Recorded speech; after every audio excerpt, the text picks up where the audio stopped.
ভিক্ষুক রাস্তা দিয়া যায় আর জমিদারের পুত্রবধূও যায়। একজন সামনের থেকে আসতেছে, একজন সামনের দিকে যাইতেছে।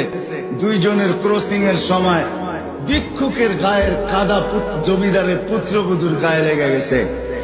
সে দুনিয়া আন্ধার করে ফেলছে, স্বামীকে ডাইকা নিয়ে আসছে, বলছে ভিক্ষুক আমার কাপড় নষ্ট করে দিছে। সে শুধু ভিক্ষুক ছিল না, বৃদ্ধ ছিল। বৃদ্ধ ছিল না শুধু, জীর্ণ ছিল, শীর্ণ ছিল। শরীরে কাপড় ছিল না, ফাটা চিরা কাপড় ছিল। পায়ে জুতা ছিল না, পেটে ভাত ছিল না।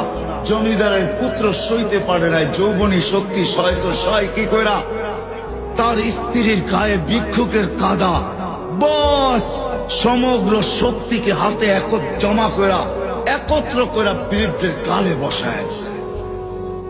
বৃদ্ধ কিচ্ছু বলে নাই, শুধু উপরের দিকে তাকায় দুই তিনটা শব্দ উচ্চারণ করছেন। শব্দগুলা হলো ইয়া মাল্লাহ